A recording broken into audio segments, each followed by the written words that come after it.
સરસ મજાનો જામ્યો છે. તો આવી ગરમીમાં ઓસ્ટ્રેલિયાની ભયંકર ગરમીની અંદર કરી નાખીએ મસ્ત મજાના ઠંડા ઠંડા એકદમ સરસ મજાના પોચા દૂધ જેવા ઠંડા દહીંવડા. ચાલો બનાવીએ દહીં સાથે દહીંવડા. ચાલો બનાવીએ દહીંવડા. દહીંવડાની અંદરનું માપ હોય છે 1 વાટકી આપણે અડદની દાળ લીધી હોય એટલે કે 50 ગ્રામ અડદની દાળ હોય તો એની સામે અડધી વાટકી આપણે લઈ લીધી છે 25 થી 30 ગ્રામ જેટલી મગની દાળ. મગની દાળ લેવાની છે ફોતરા વગરની દાળ લેશું એટલે આપણા દહીંવડા થશે રેસ્ટોરન્ટ જેવા બહાર જેવા બજારમાં મળતા સોફ્ટ અને એકદમ જ સરસ. આ દાળને આપણે 3 પાણીથી ધોઈને પલાળી નાખશું. આપણે ધોઈને એનો જેટલો વ્હાઈટ પાવડર છે એ બધો કાઢી નાખશું. બંને દાળની અંદર પાણી નાખી 3 પાણીથી ધોઈને એને પલાળી રાખવાની છે 4 થી 5 કલાક. આપણે દહીંવડાની દાળ 5 કલાક પછી એકદમ સરસ મજાની પલળી ગઈ છે તો આપણે એને નિતારી નાખશું એક ચાયણાની અંદર અને કોરી કરી નાખશું. એટલે કે પાણી સાવ આપણે નિતારી નાખશું. આની અંદર પાણી આપણે રાખવાનું નથી. તો બંને દાળ આપણે ગાળી લેશું. આ પ્રમાણે પાણી નિતારીને આપણે એને કરશું ગ્રાઇન્ડ સાવ પાવડર ફોર્મમાં. આપણે આ દાળ લઈ લીધી છે અને એની અંદર આપણે નાખશું જોઈતા પ્રમાણમાં પાણી. 2 થી 3 ટેબલ સ્પૂન જેટલું આપણે આમાં પાણી લઈ લીધું છે. આપણે એને ગ્રાઇન્ડ કરશું અને આપણે જોશું એનું મિક્સિંગ. આપણું ગ્રાઇન્ડ કરેલું ખીરું આ પ્રમાણેનું નહીં ચાલે. આ દરદરું છે એટલે થોડું આ પ્રમાણે થશે. આની અંદર ખીરાની જ મેન વસ્તુ હોય છે. જો ખીરું બરાબર થાય તો તમારા દહીંવડા બહુ જ સરસ થાય. તો આની અંદર હું લઈ લઈશ બીજા 3 ટેબલ સ્પૂન જેટલું ઠંડુ પાણી. આ પ્રમાણેનું આપણું ખીરું હોવું જોઈએ એકદમ પાવડર ફોર્મમાં. તો આપણું આ ખીરું થઈ ગયું છે પાવડર ફોર્મમાં. આની અંદર 6 થી 7 ટેબલ સ્પૂન જ મને પાણી લાગ્યા. તો તમારા જોઈતા પ્રમાણમાં જેમ જોઈએ એમ ઠંડુ પાણી એડ કરવાનું જ્યારે તમે ગ્રાઇન્ડ કરતા હોય ત્યારે. આ ખીરું લઈ લેશું આપણા બાઉલમાં અને આપણે એને કરશું ફેટશું. પહેલાના ટાઈમમાં હાથેથી ને પથ્થરના ઓલામાં કરીને આ ગ્રાઇન્ડ થતી ને આ ગ્રાઇન્ડ કરવું એટલે બહુ મોટું કામ હતું. હવેના સમયમાં ગ્રાઇન્ડિંગની અંદર બહુ સરસ રીતના થઈ જતું હોય છે. પણ આ ગ્રાઇન્ડિંગમાં આ પ્રમાણેનું ખીરું કરવું એ જ એક કામ છે કે આ પ્રમાણેનું ખીરું થવું જોઈએ તો તમારા દહીંવડા 100% એકદમ રૂ જેવા અને બહુ જ સરસ દહીંવડા થશે. તો આપણે ચલો આગળની પ્રોસેસ કરીએ ફેટવાની. આપણે એક જ રાઉન્ડમાં ફેટશું અને એક જ રાઉન્ડમાં ફેટાતું જશે આ પ્રમાણે કે જેમાં હવા ભરાતા એનું ખીરું આખું ફ્લફી થઈ જશે ફૂલીને. નથી નાખ્યું આપણે આની અંદર સોડા બાયકાર, નથી નાખ્યું આપણે ઈનો, કંઈ જ નાખ્યા વગર આપણે એને ફેટશું ને તમે જોશો કે એનો કલર પણ બદલાતો જશે અને ફ્લફીનેસ પણ આવશે. તો આપણે એને ચેક કરવા માટે આપણું ફૂલી ગયું છે કે નહીં અને તરે છે કે નહીં તો આપણે એમાં લઈ લેશું. પહેલાં આપણે આ પ્રમાણે એક પાણીની વાટકીમાં આપણે નાખીને જોશું તો એ આપણું ફ્લફી થવા માંડ્યું છે પણ હજુ પણ નીચે બેસી જાય છે. તો મને આ પ્રમાણેનું ખીરું નથી જોતું. મને જોઈએ છે કે એ ખીરું ઉપર એકદમ તરે. તો હું પાછું અંદર ફેટી નાખીશ. ફેટીને એને કરી નાખશું એકદમ ફ્લફી. આ વસ્તુનું કામ થશે હાથેથી. એ બીજું કંઈ નહીં થઈ શકે. તો આપણે હાથેથી ને આને સરસ રીતના ફીણી નાખશું અને આપણે બનાવી નાખશું ફ્લફી. તમને એક જ રાઉન્ડમાં જવાનું છે. આમાં હાથનો સર્કલ ફેરવવાનો નથી. તમે જોશો કે એકદમ સરસ મજાનું ફ્લફી થવા માંડ્યું છે. અંદર હવા ભરાવા માંડી છે એટલે તમારા દહીંવડા બહુ જ સરસ થશે.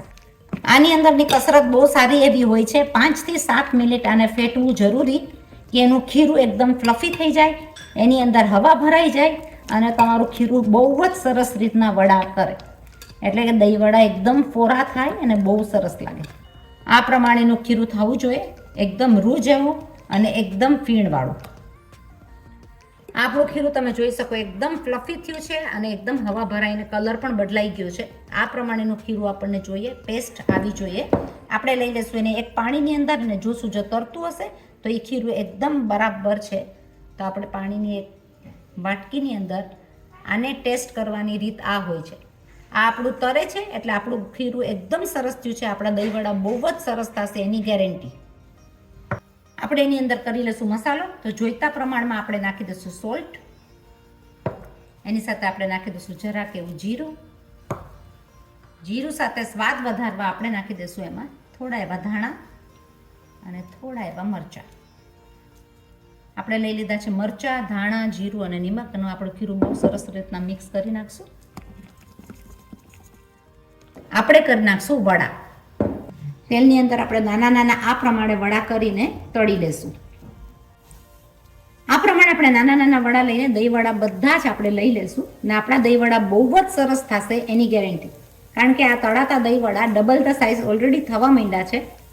એનું ફ્લફીનેસ ઈનો નથી નાખ્યો, સોડા બાય કાર નથી નાખ્યું, ઓટોમેટિક એના જ ફ્લફીનેસમાં આપણા વડા બહુ જ સરસ થશે.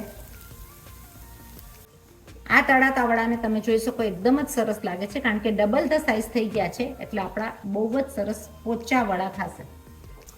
આ આપણા વડાને લઈ લેશું એક ડીશમાં. આ પ્રમાણે આપણે બધા વડા તળી લેશું. વડા બહુ જ સરસ મજાના તળાય છે. જીરું શેકીને કરી નાખશું, જીરુંનો મસાલો, અને બીજો એક મસાલો આપણે તૈયાર કરશું દહીંવડા માટે. આ જીરું શેકીને આપણે કરી નાખશું એને ગ્રાઇન્ડ. આપણા દહીંવડા 1.5 કચોરા દાળની અંદર આટલા બધા તૈયાર થઈ ગયા છે. તમે જોઈ શકો એકદમ જ પોચા દહીંવડા થયા છે. આને આપણે લઈ લેશું પાણીમાં અને આપણે બનાવશું દહીંવડાની આખી ડીશ. આપણે લઈ લેશું દહીં, બનાવશું સ્વાદિષ્ટ મજાનું દહીં, એકદમ સરસ મજાનું દહીં. આમાં દહીંનું પ્રમાણ થોડું વધારે જ જોતું હોય છે દહીંવડાની અંદર. તો આપણે લઈ લીધું છે ઘરનું મેળવેલું દહીં. આપણે લઈ લીધી છે બે ટેબલ સ્પૂન ખાંડ. એને આપણે કરી નાખશું મિક્સ. આપણે બનાવી નાખશું આટલું સરસ મજાનો મઠો. આ આપણું મીઠું દહીં તૈયાર થઈ ગયું છે દહીંવડા માટે. આપણે બનાવી નાખશું એને એક સ્પેશિયલ મસાલો. તો મેં લઈ લીધું છે અડધી ચમચી મરચાંની ભૂકી, એની અંદર અડધી ચમચી જીરું પાવડર, એની સાથે આપણે લઈ લેશું થોડુંક એવું નિમક, આપણે લઈ લેશું અડધી ચમચી ચાટ મસાલો. આ બધી વસ્તુને આપણે કરી નાખશું મિક્સ. આ મસાલો ઉપર નાખવામાં દહીંવડામાં બહુ સ્વાદિષ્ટ લાગતું હોય છે અને ઉપરથી પણ તમે બીજો મસાલો નાખી શકો. આ તૈયાર કરેલો મસાલો, ચાટ મસાલો, દહીંવડાનો સ્વાદ ખૂબ જ વધારે છે. આપણા વડા બહુ સરસ મજાના તૈયાર થઈ ગયા છે. એકદમ જ ફોરા રૂ જેવા તમે જોઈ શકો કે પોચા પોચા છે. તો આપણે લઈ લેશું એને વોર્મ વોટરમાં. આપણે આ લઈ લીધું છે વોર્મ વોટર. એની અંદર આપણે થોડુંક એવું નાખી દઈશું નિમક, જેથી કરીને એનો સ્વાદ એની અંદર આવી જાય. અને થોડા એવા લઈ લેશું ધાણાનું ફ્લેવર, કે ધાણાના ફ્લેવરમાં એનો સ્વાદ અને ફ્લેવર આવશે. તો આપણે લઈ લેશું એમાં જોઈતા પ્રમાણમાં વડા. આપણે એને પલળવા દેશું 5 થી 7 મિનિટ. આ તમે જોઈ શકો કે આપણા ફૂલીને ડબલ થઈ ગયા છે. આપણા વડા બહુ સરસ મજાના ફૂલી ગયા છે અને ફૂલીને ડબલ થઈ ગયા છે. આપણે એને લઈ લેશું આ પ્રમાણે. એકદમ સોફ્ટ વડા છે. એમનેમ જ ખબર પડી આવે કે સોફ્ટ વડા થયા છે. તો આપણે લઈ લેશું એક ડીશમાં, બનાવશું એના દહીં વડા. એની સાથે આપણે લઈ લીધું છે બધી જ વસ્તુ, જેની અંદર લીધું છે જીરું, આપણો બનાવેલો મસાલો, ખટ્ટું અને લાલ મરચાંની ભૂકી, ગળાશ ખટાશ વાળું ખટ્ટું. આ બધી વસ્તુથી આપણે બનાવશું દહીં વડા. આપણે દબાવીને આ પ્રમાણે લઈ લેશું. આ પ્રમાણે 2 હાથની વચમાં દબાવીને પાણી નિતારી લેશું. આ આપણા દહીંવડા બહુ જ સરસ દેખાય છે. એના ઉપર આપણે લઈ લેશું દહીં. આપણે દહીં નાખીને બધો મસાલો કરી લેશું 1 by 1. આપણો બનાવેલો મસાલો, એની ઉપર આપણે નાખશું જીરા પાવડર, એની ઉપર આપણે નાખશું માપથી નિમક, એની ઉપર નાખશું મરચાંની ભૂકી અને એના ઉપર આપણે લઈ લેશું ખટ્ટું. એની ઉપર આપણે નાખી દઈશું ખટ્ટી મીઠી ચટણી. આની ઉપર તમે લીલી ચટણી પણ નાખી શકો, તમને કેવી રીતની ભાવે એના ઉપર. આપણું આ તૈયાર થઈ ગયું છે. દહીં વડાની ડીશ આપણી એકદમ જ સરસ મજાની તૈયાર થઈ ગઈ છે.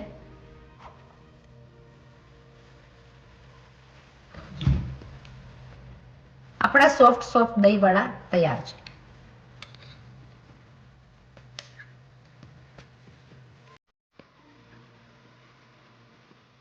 અંદરથી એકદમ સોફ્ટ અને જારીવાળા થશે. દહીંવડા બહુ જ સરસ તૈયાર થયા છે. તમે અમારી ચેનલને જો હજુ સુધી સબસ્ક્રાઇબ ના કરી હોય તો સબસ્ક્રાઇબ કરજો. ઓસ્ટ્રેલિયા બીના મોદી, અને શેર કરજો, કોમેન્ટ કરજો, લાઈક કરજો, ફોરવર્ડ કરજો. તમે જરૂર કરજો. દહીંવડા બહુ જ સરસ થયા છે. જરૂર બનાવજો. આપણા દહીંવડા કેટલા સરસ મજાના તૈયાર થઈ ગયા છે. આ દહીંવડા તમે જરૂર બનાવજો. એકદમ જ સોફ્ટ રૂ જેવા. આવા દહીંવડા જો તમને મળતા હોય તો તમને રેસ્ટોરન્ટમાં જવાનું તમે નામ પણ નહીં લ્યો. આની અંદર એટલી બધી જારી પડી છે. આ જારી પડેલા દહીંવડા એકદમ જ પોચા રૂ જેવા બહુ સરસ મજાના દહીંવડા થયા છે. તમે એમનેમ પણ વડા ખાઈ શકો. આ વડા પણ એકદમ સોફ્ટ અને બહુ જ સરસ થશે કારણ કે અંદર બધો મસાલો છે. પલાળેલા વડા તમે જોઈ શકો કે ડબલ ધ સાઇઝ થઈ ગયા છે આફ્ટર પલાળ્યા પછી. આ રેસીપી તમે જરૂર જોજો. બહુ જ સહેલી રીતના ઘરના દહીંવડા આટલા સરસ કેવી રીતના બને કે જે ખાવામાં બધા માણસો કહેશે દહીંવડાની ડીશ પાછી ક્યારે બનાવો છો. તો જરૂર બનાવજો. સબસ્ક્રાઇબ કરો અમારી ચેનલને લાઈફ ઇન ઓસ્ટ્રેલિયા વિથ બીના મોદી. આવી સિમ્પલ રેસીપી બહુ સહેલી રીતના બની જતી રેસીપી તમને જરૂર જોવા મળશે. તો મળ્યા પાછા, ત્યાં સુધી સબસ્ક્રાઇબ કરો, કોમેન્ટ કરો, શેર કરો અને બીજા બધાને ફોરવર્ડ કરો. અને અમે લઈ આવતા રહીએ નવી રેસીપી તમારા માટે જે બહુ જ સહેલી હોય.